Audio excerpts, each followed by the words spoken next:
A critical and often overlooked component of every building is ventilation. Many roofing professionals estimate that 90% of the homes in North America are improperly ventilated. This is one problem area that can be corrected when a new roof is installed.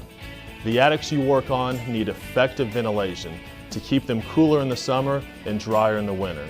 For your attic ventilation to be effective in combating heat buildup and moisture condensation, the entire underside of the roof sheathing should be ventilated continuously and uniformly. The best way to do this is to install intake vents and exhaust ridge vents and ensure that they are working together. Now, let's take a look to see how this is done. It is important to understand that a properly ventilated roof relies on a system of products such as Cobra Ridge exhaust vents that work in conjunction with soffit vents or fascia vents.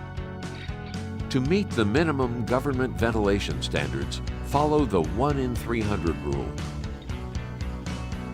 GAF has developed a chart shown in the Pro Field Guide, ventilation literature, and the GAF website that can show you how much ridge vent and soffit ventilation is needed. For ventilation of complex and uncommon attic spaces, contact Tech Services for assistance with your calculations. Cobra coiled ridge vent can either be hand-nailed or applied with a nail gun.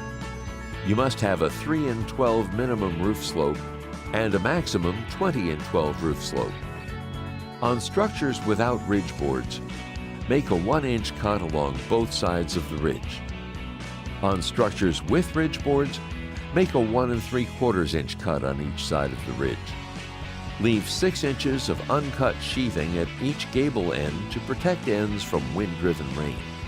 Be careful to set your saw depth to cut the sheathing only. Next, cover the entire ridge with Cobra Ridge Vent.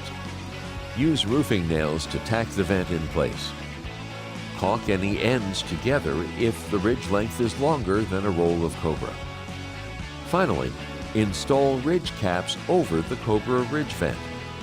Use the Cobra Smart nails supplied in the package.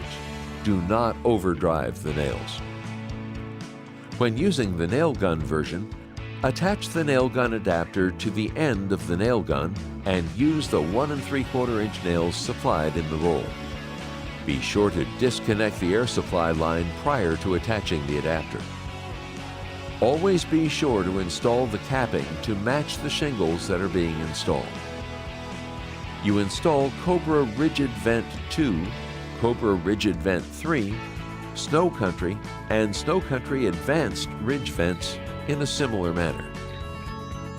To understand the installation of these Cobra Rigid Vents, let's first take a look at some of the unique features of these ridge vents.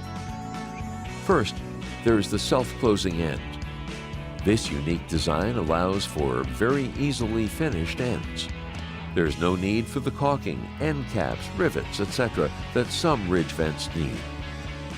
Simply bend to conform to the roof and install. Second are the male-female tabs on the ends. All you have to do is align these tabs and butt the ridge vents together as you go across the ridge. Finally, there are the nail guide lines. When capping the ridge vent, use these lines to properly place your nails, and then cap the ridge vent with appropriate capping. Make sure to trim the second to last ridge vent section to assure the self-closing end is installed properly at the end of the ridge. While we are on the topic of ridge vents, let's take a moment to discuss ridge caps. Nothing dresses up a roofing job more than a neat hip and ridge installation. It is the crowning touch of the roofing job. For the best protection, GAF offers TimberTex and Ridge Glass products that qualify for a lifetime limited warranty when installed with a lifetime warranted shingle like Timberline. It's the right choice for the customer, not only because of the warranty, but because they're designed to complement the color of GAF shingles. For more information on ridge cap and ridge vent products, visit gaf.com.